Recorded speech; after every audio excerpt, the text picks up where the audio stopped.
말씀은 이 시편 90편은 모세의 기도예요. 근데 이 모세는 이 기도를 통해서 자신의 인생론을 공유하고 있습니다. 인생은 이런 것이라고 말하고 있어요.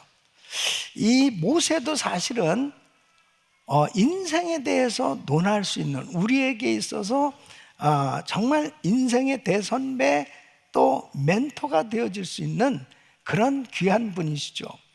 모세는 그가 120년 사는 동안에 인생에 있어서 파란만장한 그러한 역정의 시간들을 가졌습니다.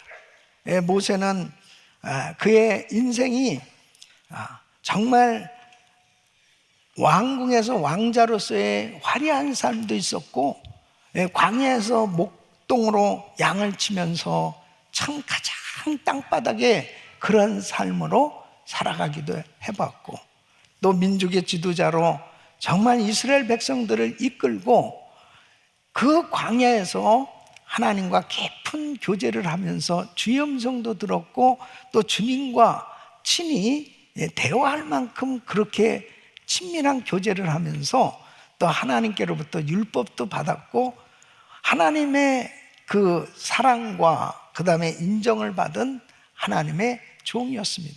기사와 이적을 행하기도 하고, 그리고 정말 하나님께서 특별하게 귀하게 쓰셨던 이 모세였어요. 그 모세는 참 탁월한 인품을 가진 사람으로 그의 성품이 세상에 어떤 사람보다도 온유했다고 그렇게 말하고 있습니다. 민수기 12장 3절에 보면 이 사람 모세는 온유함이 지면의 모든 사람보다 승한, 얼마나 또 해박한 지식이 있었습니까? 그 모세 오경을 기록할 만큼 그렇게 참 모든 면에서 다 갖춘 사람 중에 한 사람이었습니다.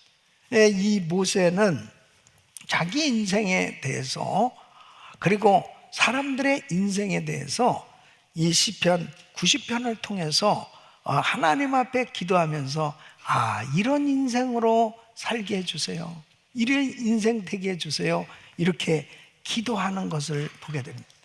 저는 오늘 이 말씀을 통해서 우리의 인생을 다시 한번 돌아보면서, 오늘 이 모세의 기도의 내용을 통해서 인생이 무엇인가, 모세가 인생에 대해서 무엇을 깨달았는가, 그리고 어떻게 정말 살아야 될 것인가, 그 방향을 정해주는 이러한 말씀들을 통해서 다시 한번 우리의 삶을 돌아보면서 정말 후회함이 없는 인생, 멋진 인생, 우리 하나님 앞에 정말 잘 살았다라고 우리 주님께 감사하며 영광 돌릴 수 있는 그런 삶 될 수 있기를 예수 이름으로 축원합니다.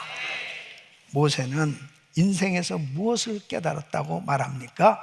첫째는 인생은 돌아간다.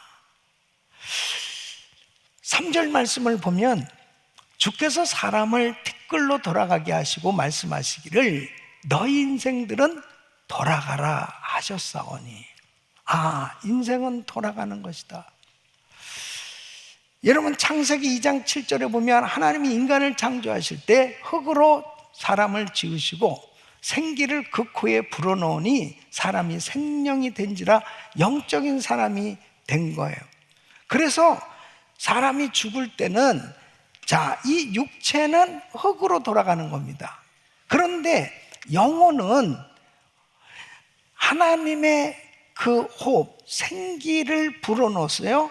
바로 영혼은 바로 하나님께로부터 왔기 때문에 이제 하나님께로 돌아가는 거예요. 그래서 우리가 어디서부터 왔고 그리고 어디로 가는가 하는 이 문제, 이것은 굉장히 중요한 거예요. 인생의 가장 근본적인 문제입니다. 그래서 사람이 살아가면서 내가 어디서 왔으며 무엇을 하고 왜 살아야 하며 어디로 가는지를 분명히 깨닫고 사는 인생은 결국 후회함이 없는 인생이 되어질 수 있는 거예요. 그러니까 인생의 근본적인 질문, 사람이 어디로부터 왔는가? 또 사람은 어디로 가는가? 이 질문에 대해서 확신을 가질 수 있는 사람이 그의 인생을 후회함이 없는 삶으로 만들 수 있는 겁니다. 우리 성도님들은 내가 어디서 와서 왜 살며 어디로 가는지를 분명히 깨달은 줄 믿습니다.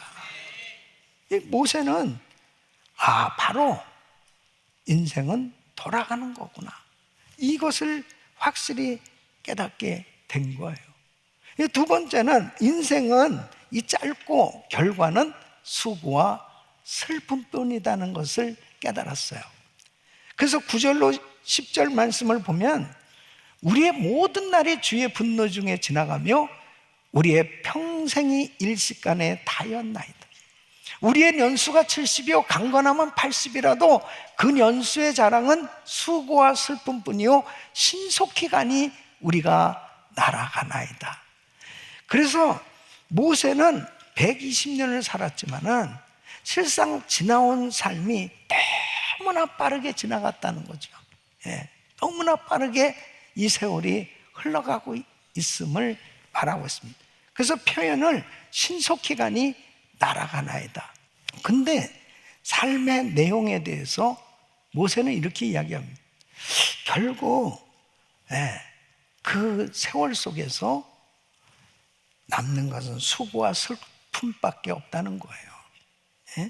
그 인류의 시조인 아담과 하와가 죄를 지음으로 인해서 인간에게 이제 수고와 슬픔을 갖게 된 거죠. 원래 에덴 동산은 수고와 슬픔이 없던 곳이었습니다. 창세기 3장 16절에 보면 여자에게 이를 때 내가 네게 잉태하는 고통을 크게 하리니, 여자들이 참 애를 낳는 것이 얼마나 힘들어요. 창세기 3장 17절에 보면은 땅은 너로 인하여 저주를 받고 너는 정신토록 수고해 그 소산을 먹으리라. 그러니까 사람들이 살아가면서 이 땅에서 다 수고하고 그리고 힘든 그런 시간들을 겪으면서 살고 있는 거예요. 그러니까 육체를 가지고 사는 동안은 결국 인생은 짧고 그리고 결과는 수고와 슬픔을 가지고 살아갈 수밖에 없다는 것을 깨달은 거죠. 그럼 이렇게 짧은 인생 어떻게 살아야 될 것인가? 금방 화살같이 지나가는 이런 세월 속에서 나의 인생은 지금 어디로 가고 있는가? 세 번째는 바로 이 모세는 인생은 모두 심판을 받는다는 것을 깨달았어요. 그래서 11절 말씀 보면 누가 주의 노의 능력을 알며 누가 주를 두려워해야 할 때로 주의 진노를 알릴까? 히브리서 9장 27절에 보면 한 번 죽는 것은 사람에게 정한 것이요 그 후에는 심판이 있으리. 그러니까 결국 이런 짧은 인생을 살아가면서도 심판은 반드시 받아야 된다라고 하는 것. 한 번 죽는 것은 정한 이치인데 죽고 나면 끝이 아니고 죽는 그 순간에 반드시 어디로 갈 것이냐? 심판대 앞에 서게 되는데 그것은 육체를 가지고 사는 동안 분명하게 예수 믿고 구원받은 영혼은 천국에 갑니다.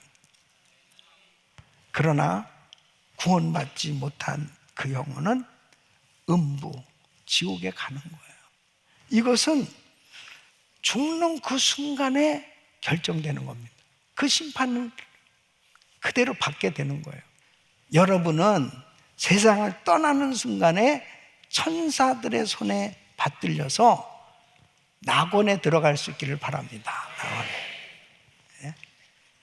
이 분명한 확신이 있어야 돼요. 죽으면 끝이 아닙니다. 바로 모세는 이것을 깨달았어요. 인생은 돌아가는 거구나. 인생은 너무 짧아. 근데 결국 정말 그 인생의 삶의 내용은 수고와 슬픔뿐이야. 그런데 죽고 난 이후에 끝이 아니고 반드시 심판을 받는다 하는 것을 깨달았어요. 그리고 그는 이렇게 기도를 하는 겁니다. 하나님, 지혜를 주시옵소서. 어떻게 살아야 잘 사는 겁니까? 어떻게 살아야 보람 있는 인생입니까? 어떻게 살아야 축복된 인생입니까? 이런 진리를 깨닫고 난 다음에 모세가 드리는 이 기도가 바로 저와 여러분들이 함께 같이 평생 드려야 될 기도고, 또 이런 기도처럼 살아야 될 줄로 믿습니다. 모세는 어떤 기도를 했는가? 첫째는 지혜롭게 사는 법을 가르쳐 주세요. 지혜롭게 사는, 시작. 지혜롭게 사는 법을 가르쳐 주소서. 그 12절 말씀을 보면 우리에게 우리날 계수함을 가르치사 지혜의 마음을 얻게 하소서. 모세는 하나님께 우리 삶의 날을 세는 법을 가르쳐 달라고 기도합니다. 그런데 여기서 인생의 날을 계수한다는 것이 단순히 날짜만 세는 것, 나의 남은 생에 몇 년입니까? 몇십 년입니까? 얼마나 남았습니까? 그 날짜를 세는 게 아니고 우리 삶에 어떻게 살아야 되는 건지 바로 삶의 진정한 의미를 깨닫게 해달라고 기도하고 있는 겁니다. 남은 생에 어떻게 살아야 가치 있는 삶입니까? 보람된 삶입니까? 의미 있는 삶입니까? 지혜를 주시옵소서. 여러분, 이 지혜를 얻어야 돼요. 정말 가치 있고 보람된 그런 삶이 되기 위해서는 바로 그렇게 살고자 하는 마음이 중요한 겁니다. 여러분, 에베소서 5장 15절로 16절에 보면 그런즉 너희가 어떻게 행할 것을 자세히 주의하여 지혜 없는 자 같이 말고 오직 지혜 있는 자 같이 하여 세월을 아끼라. 때가 악하니라. 그러니까 지혜로운 사람은 시간을 아낀다니까요. 미련한 사람은 그냥 시간을 막 쓰는 거예요. 허송세월을 하는 거죠. 근데 지혜로운 사람은 화살같이 이렇게 빨리 지나가는 세월 속에서 이 시간이 얼마나 아까운 거예요. 이 시간을 어떻게 쓸 것인가? 이 지혜를 얻어야 돼요. 여러분, 이 시간이다 하는 이 개념은 한국말로는 그냥 하던 시간이지만 바로 헬라어에는 두 가지 다른 단어가 있어요. 하나는 크로노스와 또 카이로스입니다. 이 크로노스는 바로 하루는 24시간이잖아요. 그러면 이렇게 24시간, 한 달, 1년과 같은 이 규칙적인 시간의 흐름을 바로 크로노스라고 그래요. 그냥 지나가는 자연적인 시간, 일반적인 시간을 의미하는 거예요. 그런데 카이로스는 바로 이렇게 흘러가는 시간들 속에서 찾아지는 중요한 기회를 의미합니다. 그래서 이렇게 우리가 살고 있는, 보내는 시간들 가운데 하나님이 주시는 그런 기회를, 결정적인 순간을 포착하고 그런 기회를 잡는 것이 카이로스예요. 그래서 우리 모두는 똑같이 24시간을 다 같이 보내고 있어요. 그런데 크로노스의 삶을 사는 사람이 있고 카이로스의 삶을 사는 사람이 있어요. 크로노스의 삶을 사는 사람은 그냥 시간 흘러가는 대로 사는 거예요. 근데 카이로스의 삶은 그 시간들 속에서 은혜 받을 때 하나님이 기뻐하시는 일을 위해서 바로 이때가 투자할 때다. 그때를 깨닫는 거예요. 그 기회를 놓치지 않는 거예요. 이게 바로 카이로스의 시간으로 사는 삶입니다.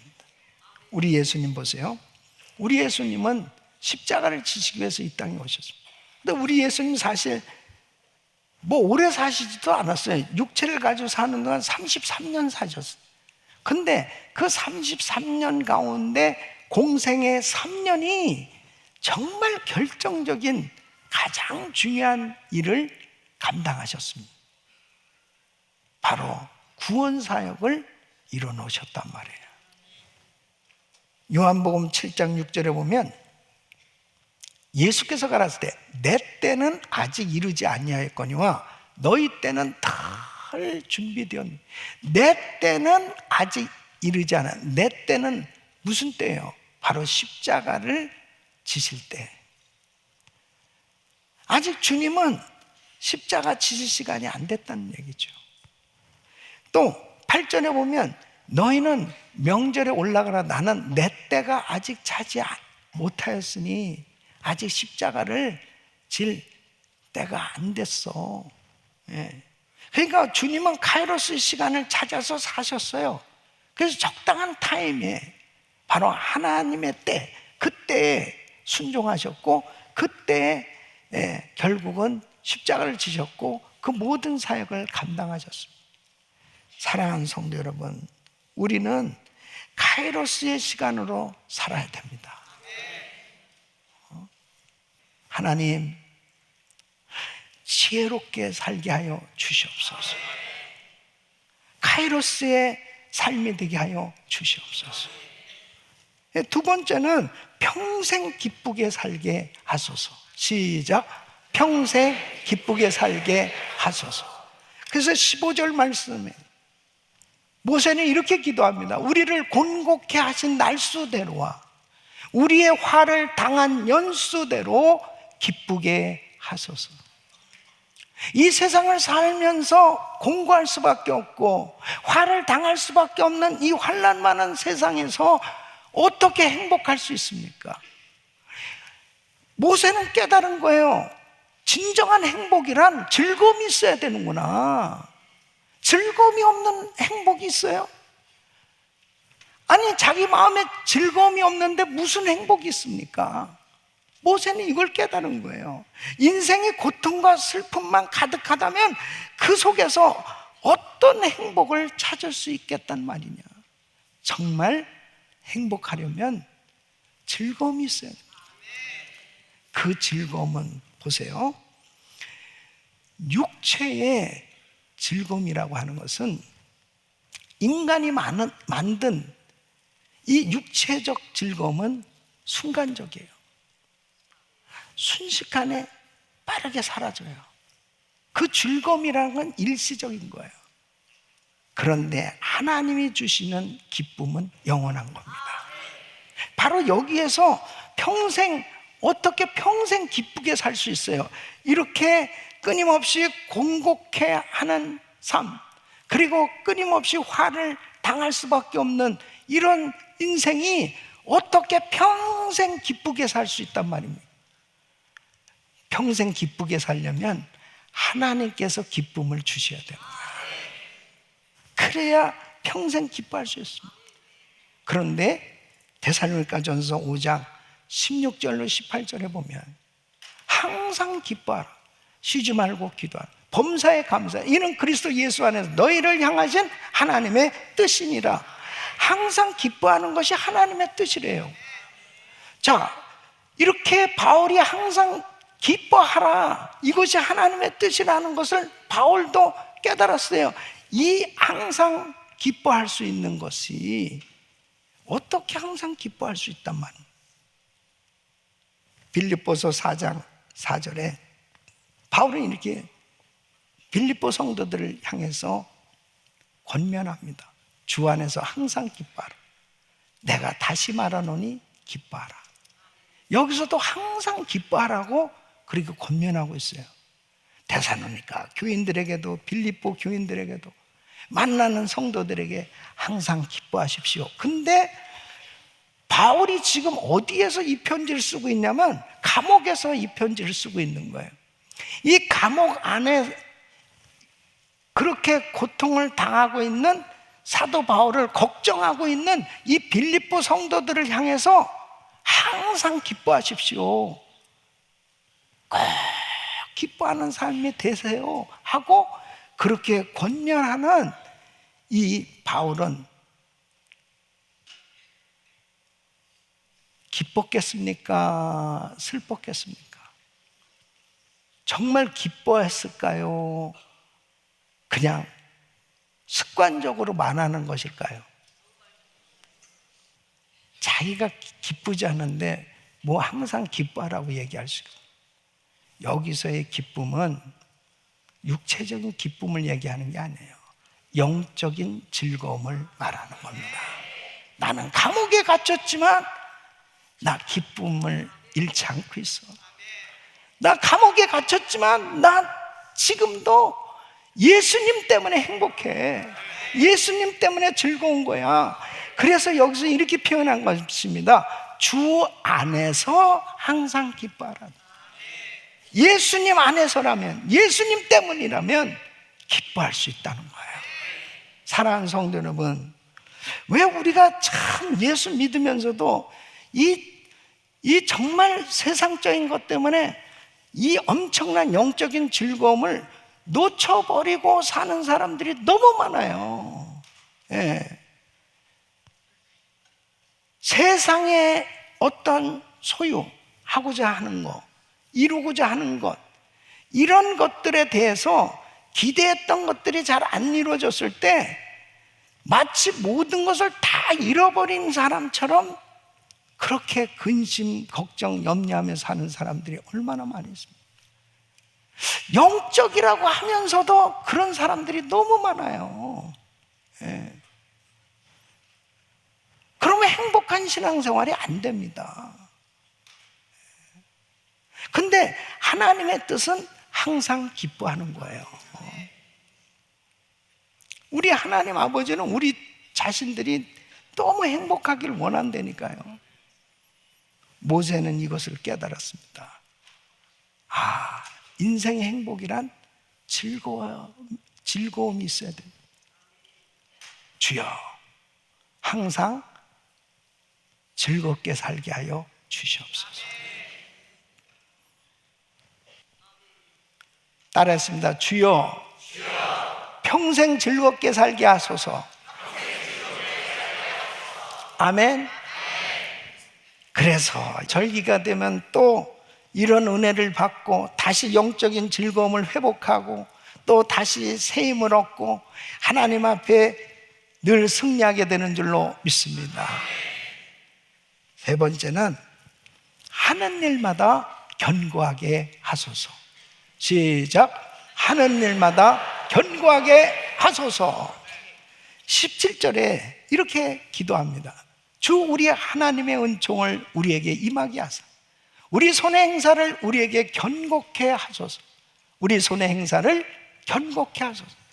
모세는 깨달았어요. 아무리 인생이 정말 열심히 노력하고 애쓰고 많은 것을 얻었다 할지라도 이루었다 할지라도 하나님께서 견고케 해주지 않으면 다 무너질 수밖에 없다는 것을 깨달았다니까요. 하나님이 견고케 해주셔야 됩니다. 우리가 아무리 수고하고 노력하고 애를 쓰고 산다 하더라도 나의 하는 모든 손에 그 수고가 열매를 맺게 되는 것은 전적인 하나님의 은혜로 가능한 거예요. 여러분 창세기 11장에 보면은 바벨탑 사건이 나오잖아요. 그 사람들이 당시에 최고의 건축 시설과 건축 그 실력과 과학 모든 걸 다 동원해 가지고 탑을 쌓는 겁니다. 이 탑은 어디까지 쌓냐면 하늘 꼭대기까지 쌓자는 겁니다. 그러면서 하나님께 영광을 돌릴 목적이 아니고 자기들의 이름을 내자는 거예요. 그러면서 자기들의 이 실력을 과시하기 위해서 사람들이 총동원에 되어서 바벨탑을 쌓습니다. 하나님이 보셨어요. 자, 얘들이 웃기고 있네. 인생이 하나님의 영광을 위해서 하지 아니하면 교만한 거예요. 그러니까 11장 8절에 이렇게 말씀하십니다. 여호와께서 거기서 그들을 온 지면에 흩으시고 그들이 성쌓기를 그쳤더라. 그러니까 아무리 열심히 쌓으려가도 하나님이 흐트러 버리시면 아무것도 아니에요. 그게 인생입니다. 하나님이 경고케 해주셔야 되는 거예요. 하나님 우리 가정도 경고케 해주시고, 하나님 우리 사업장도 경고케 해주시고, 하나님 우리 교회 사역도 경고케 해주시고, 우리의 인생이 정말 하나님 앞에 경고케 세워지게 하여 주옵소서. 모세는 이 사실을 깨달았습니다. 사실 모세도 자기가 애굽에서 바로 왕궁에서 왕자였고, 자기는 무술과 학문을 연마한 지도자로서 히브리 사람 가운데 자기만큼 실력 있는 사람이 있겠어요? 그래서 히브리 사람을 좀 도와주려고 했었는데 그건 자기 생각이었어요. 자기 힘으로 해보려고 하니까 사람이나 쳐 죽이고 결국은 아무것도 된 일이 없었습니다. 깨달았어요. 도망자, 살인자밖에 안 됐어요.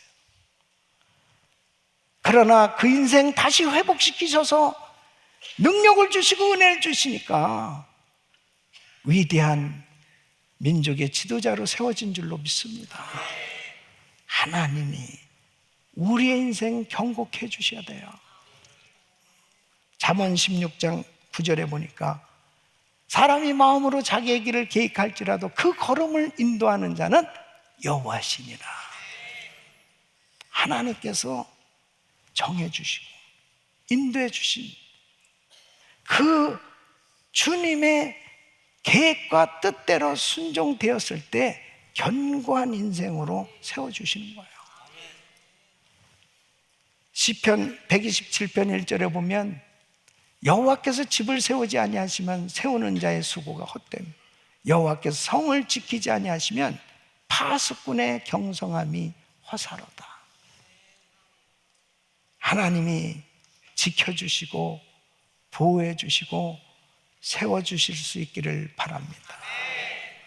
여러분, 견고한 인생이 되려면 예수님 안에 세운 인생이 돼야 됩니다. 예수님 안에서만 견고한 인생이 될 수 있습니다. 견고한 인생은 하나님 말씀 위에 세운 인생이에요. 여러분, 하나님의 말씀 안에 세워져야만 견고한 인생이 될 수 있습니다. 견고한 인생은 하나님 뜻 안에서 세운 인생이 돼야 됩니다.